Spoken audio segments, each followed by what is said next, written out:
All right. So, you've said us some pretty interesting stuff this time around about this Wim Hof method. And from what we've been able to gather, like just from the preface of his book, it seems like it could potentially help with, more energy, less stress, like boosting your immune system, maybe even like getting better sleep and even enhancing your focus and athletic performance too. Yeah, and there's even more, like people are saying it can improve your mood, help you manage your weight, and even help with anxiety. And all this is supposed to be achievable just through like the power of your mind, cold exposure, and breathing techniques. And like the most interesting part is that it doesn't require like pills or supplements or any special equipment. Yeah, no kidding. So it seems like we got a lot to unpack here. And today we're going to try to do a really deep dive into all the central ideas and like the potential benefits of this Wim Hof method as it's laid out in the materials you sent us, right? So we really want to explore the science behind it all, look at those like really personal stories that are in there, and then hopefully we can pull out like the most valuable and surprising insights for you, the listener, someone who wants to Huh. understand this stuff quickly and, without getting bogged down. Absolutely. And the main source we're diving into today is Wim Hof's own book, where he lays out his method in detail. So let's jump right in. The book starts with a chapter titled The Missionary. And that title actually has a very specific origin story. Oh, really? Yeah. So Wim's birth was, shall we say, quite eventful. Okay. He was a twin, but get this, his presence wasn't even detected when his brother Andre was born. Whoa. His mother, she instinctively knew that there was another baby, but the medical professionals, they kind of dismissed her concerns at first. It was only because she was so persistent that they finally realized that Wim was still in there and in a pretty tough spot. What a way to enter the world. Right. Talk about dramatic. And so as they rushed her back for help as mother, she was so terrified for him, and she reportedly made a powerful vow promising to dedicate him to being a missionary if he survived. I mean, you can't help but see the connection there, right? Like between that intense intention, Yeah. born out of such a stressful moment, and then the path that Wim Hof has ended up taking. Absolutely. It definitely adds a lot of context to the book's title and to his commitment to sharing these techniques that he's developed. Right. So beyond this crazy birth story, what else was there in his early life that might have hinted at this path he's on? Well, even as a young kid, he was really drawn to what he calls like esoteric disciplines. Things like yoga, Hinduism, Buddhism, and even psychology. Hmm. Pretty unusual interests for a child, wouldn't you say? Yeah, no kidding. And then there were his encounters with the cold. Oh, yeah, those are interesting. He talks about 2 times when he was a kid, once when he was 7, and again when he was 11, when he actually got lost in the snow and fell asleep in freezing temperatures. Oh my God. But instead of, freaking out or being terrified, he remembers feeling this like rosy feeling and a sense of calm, almost like he wasn't even worried. Wow. I mean, these were potentially life-threatening events, but they seem to have left this really lasting and an unusual impression on him. Makes you wonder about how early exposure to these challenging conditions might actually make us more resilient later on in life. Yeah, it's definitely not your typical childhood memory. Yeah. And it wasn't just the cold. He also got Weil's disease, which is a serious infection from contaminated water. Mm. And it left him feeling really powerless over his body. Mm. He also mentions how much he loves storytelling, Mhm. particularly like unusual stories, and how much he enjoyed spending time outdoors in nature with his twin brother. It's like all those early experiences might have instilled in him this toughness, Yeah. a curiosity about what the body can handle, and a really deep appreciation for the natural world. He even compares his childhood, like building huts, climbing trees, really using all his senses in nature, to what he sees as this disconnect that a lot of kids have today with things like computers and virtual reality. Yeah, and he kind of suggests that this disconnect might actually be contributing to things like depression. Exactly. It raises this really interesting question about the potential downsides of our increasingly comfortable and digital lives. Yeah, it makes you think. And then there's the fact that he's pretty open about being a dropout and not ashamed of it at all. He's actually proud of it. He says he teaches professors and doctors now, and he credits his unconventional path to just following his intuition instead of, sticking to the typical academic rules. Right. He seems to really believe that life itself is something special.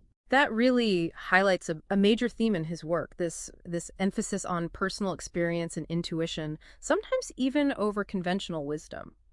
So this brings us to what he calls the birth of the Iceman. And this period seems super important in shaping his approach. So what happened during that time? Well, he talks about delivering newspapers every morning for 5 years, from ages 12 to 17, but he doesn't describe it as a chore. He says it was magical and contemplative, being alone with his bike and the elements before the rest of the world was even awake. Wow. I can see how that kind of solitary immersion in nature could really connect you with your body and the environment. Totally. Then he tells the story about cycling to Spain with his twin brother when they were 17, enduring cold and rain and finding true satisfaction in something as simple as dry oats. It shows this deep connection with their basic needs when they were really engaged with nature. Sounds like they were stripping away all those modern comforts and getting back to the essentials of survival. Exactly. But then there's this pivotal moment when he met a guy named Wolfgang in the Pyrenees. This meeting was a turning point for him, a monumental epiphany. He realized that knowing and belief weren't just abstract concepts, but something tangible, something that could free him from fear. Wolfgang had cycled all the way to Africa, and he embodied this fearless engagement with the world, and it really resonated with Wim. So Wolfgang was like this living example of a different way of being. Exactly. And after that, Wim lived as a squatter for 8 years. A time he calls pure freedom. Wow. Living outside of normal society really fostered his independent thinking and self-discipline. He talks about the creativity and peaceful coexistence within the squatting community. And it was during this time when he was exploring himself and his inner world that he first saw ice in Beatrix Park. Seems like a small thing, but it became central to his life's work. So from all these experiences, his core philosophy started to take shape, right? And it basically boils down to this: our comfortable modern lives have disconnected us from our innate abilities, and the key to unlocking our full potential is to reawaken those dormant processes by harnessing the power of our minds. Exactly. He really believes that the secret to a lifetime of health and happiness is within your grasp, and we can access it by tapping into those abilities. And that's where the practical side of his method comes in, starting with cold exposure. Right, and he talks about cold showers as this gateway to flow and energy and peace, the first step in building that mind-body connection. Then he gets into the complexity of our vascular system, that huge network of veins, arteries, and capillaries that work to keep our body temperature at 98.6 degrees Fahrenheit. What's fascinating is the connection he makes between our comfy modern lifestyles and the health of this system. Okay. He argues that while clothes keep us warm, they actually kind of destimulate our vascular system. All those tiny muscles in our blood vessels, they're meant to be constantly contracting and expanding in response to changes in temperature. But when we're always warm, they don't work as hard. So what happens when our vascular system isn't stimulated enough? He says our heart has to work harder to pump blood through the body, putting extra stress on it. He even connects this to the fact that heart disease is a leading cause of death, suggesting that our constant comfort could be a hidden contributor. That's a pretty thought-provoking idea. So how does he suggest we counteract this? He talks about his own early experiences with cold water when he was 17, something he felt drawn to intuitively. Now he sees it as a way to reawaken those dormant processes. And he provides a practical way to get started right. Yeah, he has this 10-day cold shower challenge. It starts gently. You just end your warm shower with 30 seconds of cold water in the first week and gradually increase it to 2 minutes by week 4. He stresses listening to your body and not forcing it.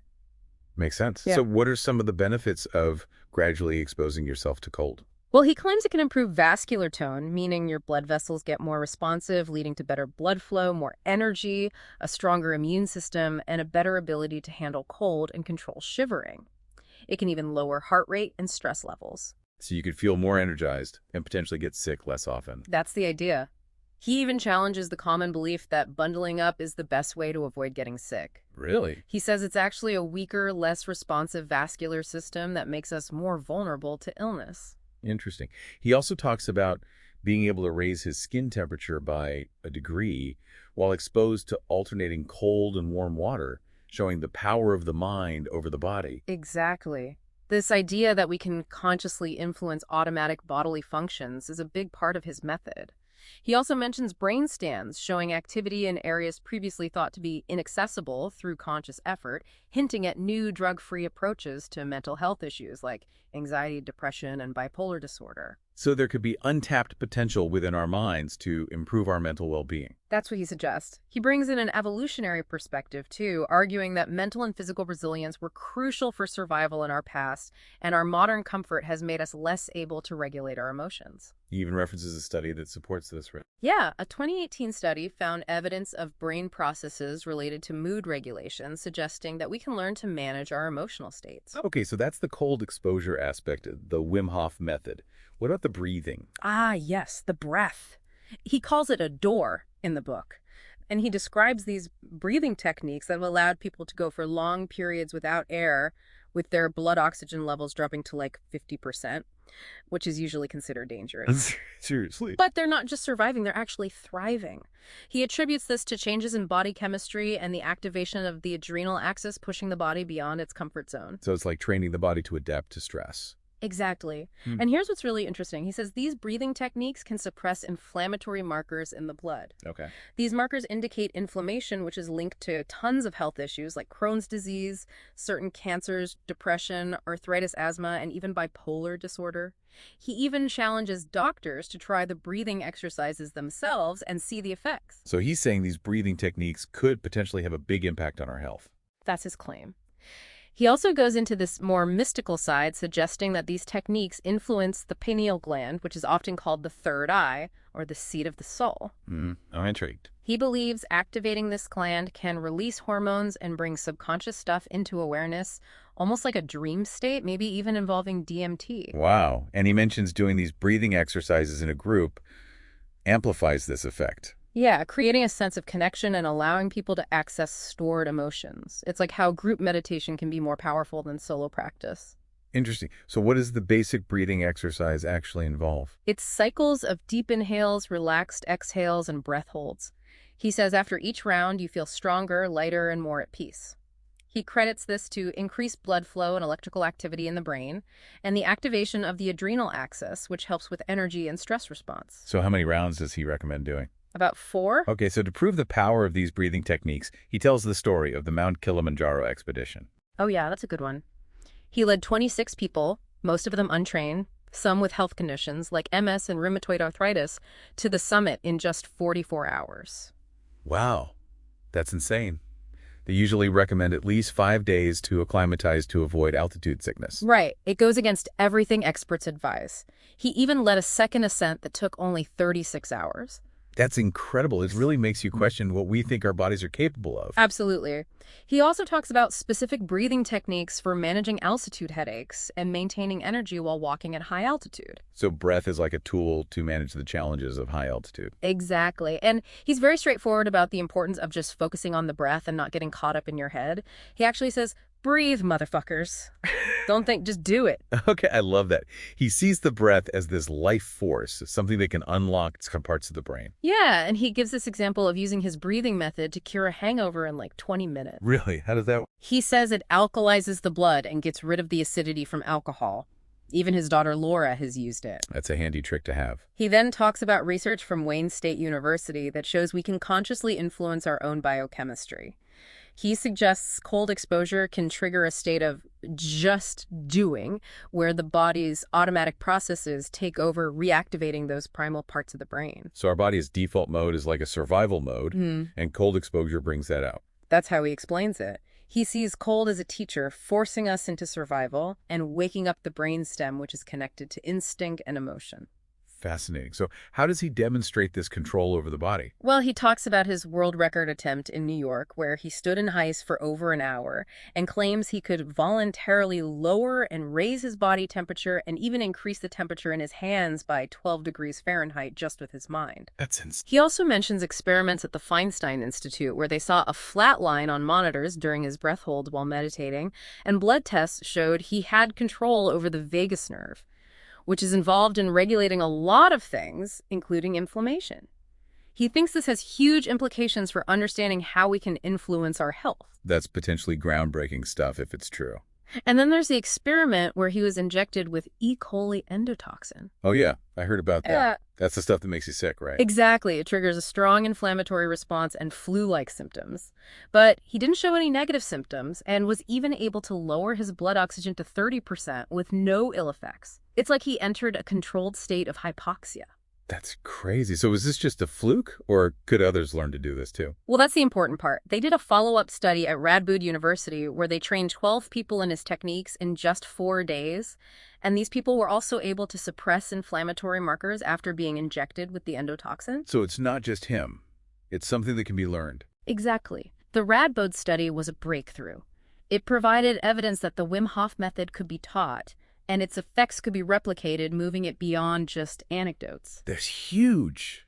So his book also has a bunch of personal stories, right? Like Yeah. people whose lives have been changed by the method. Yeah, personal stories of transformation, he calls them. They really bring a human element to the whole thing. I bet.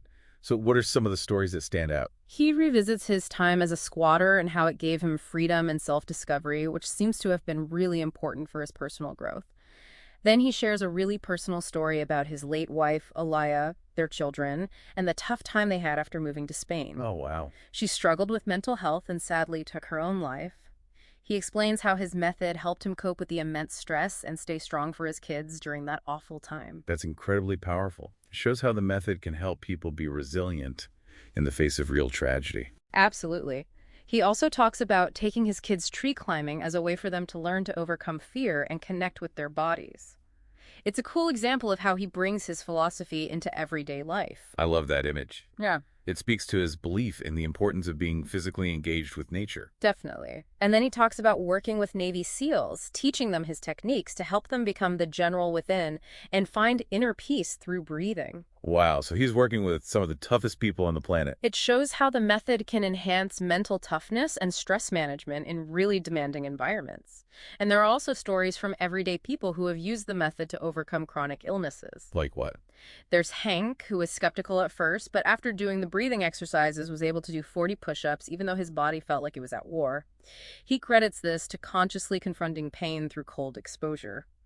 Then there's Bertwin, who had severe arthritis and found relief and reduced his reliance on medication using the Wim Hof Method. So real people experiencing real benefits. Exactly. And there are more stories too, like Francis Frederico, who learned the method at 97 and was still going strong, and friends who healed from Lyme disease and summited Kilimanjaro again at 78 after using the method. That's credible. And one of the most amazing stories is about Anna Chojnaka, who was told she'd be in a wheelchair within 5 years because of MS. Oh, no. But she defied the prognosis. She summited Kilimanjaro in record time and even ran marathons 8 years later. Wow, that's amazing. All these stories show how people can push past their limits, step out of their comfort zones, and improve their health and happiness. And that leads into the science and philosophy behind the method. So how does he explain it all from a scientific standpoint?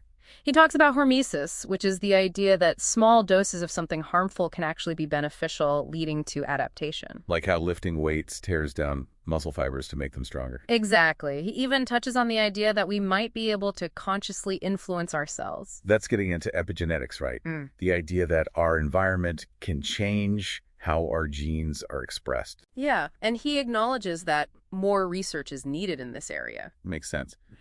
He also brings up Professor Capel's work on emotional DNA, the concept that emotions can be inherited. It's a fascinating idea. He suggests the Wim Hof method, especially the group breathing, might be a way to release these inherited emotions, which sometimes come up as vivid visions during practice. Wow, so we could be carrying emotional baggage from our ancestors. That's what Capel's work suggests. He also mentions the potential impact of the method on telomeres and telomerase, which are involved in aging, but this needs more research too. So there's a lot we still don't know, but it seems like there's a lot of potential there. Absolutely. He also emphasizes the importance of interoception, which is basically our awareness of what's going on inside our bodies. Like feeling our heartbeat or our breathing. Exactly. He says these things are often considered automatic, but we can actually learn to influence them with our minds through his techniques. Okay, so what's his ultimate goal with all of this? He wants to help people polish what he calls the diamond of truth within themselves, to show everyone that we have the power to control our minds and bodies and use that power to improve our health. He sees the Wim Hof method as a way to reconnect with our natural state of being, the nature within. He's not presenting this as some kind of dogma or cult. Yeah, he's very clear about that. Right. He says it's based on fundamental principles like cause and effect. If you do this, then that will happen. He believes breath work and cold exposure can lead to a deeper understanding that goes beyond words. So it's about experiencing it for yourselves, not just reading about it. Exactly. He wants people to become alchemists in their own lives to achieve things they might think are impossible. Yeah, it's a powerful message. So what does he say about his own journey to this point? He talks about playing Tarzan as a kid, exploring Europe, and eventually finding peace in cold water. It was always about the feeling for him, that deep connection. And when it comes to the breathing exercises, his instructions are pretty simple. He says, it doesn't matter what kind of hole you use here, just get it in. That's hilarious. I love his directness. He encourages focusing on the feeling, not overthinking it, and suggests starting with nose breathing. He describes the breath as something that ignites an inner electricity and connects us with nature. He even says that 20 minutes of breathing can lead to a sense of timelessness and understanding something eternal. Okay, so it sounds like the breathing is really at the core of the method. Definitely. And he highlights the power of doing the breathing exercises in a group. How so? He says it intensifies the experience and emotions can surface faster in a safe environment. It's like group therapy, but with breathing. Interesting. And he sees the breathing as a tool for mental health, too. Yeah, he says it can give people a sense of control over their minds and hearts. Powerful stuff. He also connects his method to ancient practices like yoga, right? He does. He says it demystifies things like cleansing emotional trauma through the flow of energy in the body. He even uses terms like chitta vritis, kleshas, prana, and chakras. So he's bringing together ancient wisdom and modern science. In a way, yeah. And he ends this part of the book with a call to action, urging readers to explore within themselves, gain awareness, and take control of their well-being. What does he say exactly? He asks, what do you want to do with that power? It's a challenge to use this newfound awareness to create positive change in your life. I like that. And he ends by talking about love, right? Yes, he sees love as the key to experiencing life fully and unlocking the power of the mind, leading to peace and bliss. His final words are, yes, the breath is a door, but love welcomes you inside. Beautiful.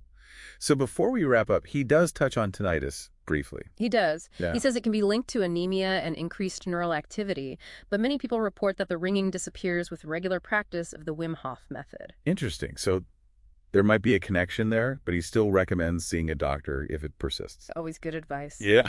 So as we come to the end of this deep dive into the Wim Hof Method, what's the main message you think listeners should take away? It seems like there's a lot of potential for people to improve their health and well-being through these techniques. Both the personal stories and the scientific research point to that.